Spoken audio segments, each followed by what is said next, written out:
நண்பர்களே, இந்த சிக்னலை போட்டால் இந்த பல்ப் வந்து தொடர்ச்சியாக எரியுதே தவிர விட்டு விட்டு எரியாமல் தீட்டிட்டு சத்தம் கேட்காமலும் எரிஞ்சு கொண்டிருக்கே என்று பார்ப்போம். ஏன்றதை நாங்கள் பார்க்க போகிறோம் நண்பர்களே.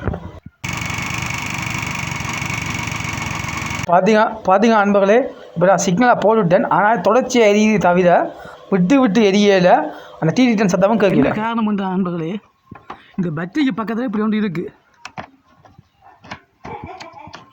இந்த கட்டு இது பழுதாக போனது தான் கிடக்கு.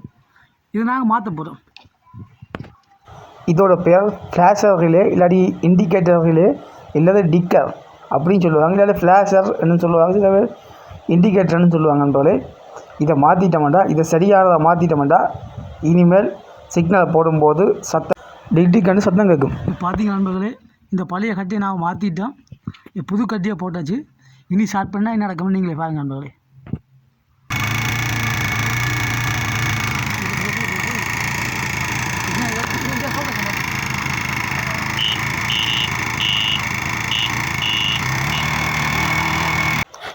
இப்போ பார்த்தீங்கன்னா நண்பர்களே, சத்தமும் கேட்குது, லைட்டும் எரியுது. நாங்கள் போடும்போது லைட்டும் எரியுது. இதுதான் கேட்கும் நண்பர்களே. அந்த இண்டிகேட்டர் ரிலே பழுதாடிச்சண்டா சத்தமும் கேட்காது, இப்படி விட்டு விட்டு மெரியாது. பழுதாச்சுன்னா என்ன செய்யணும்னா லைட் தொடர்ந்து எரியும். நன்றி நண்பர்களே. இப்போ நான் தெளிவாக காட்டுற நண்பர்களே, இதுதான் நண்பர்களே இண்டிகேட்டர் ரிலே இல்லாட்டி டிக்கர்னு சொல்கிறது. இது எங்கே இருக்குமெண்டா இந்த பேட்டரிக்கு பக்கத்தில் இருக்க நண்பர்கள். இதோட விலை 100 ரூபாயிலிருந்து 400க்குள்ளே இருக்கும்.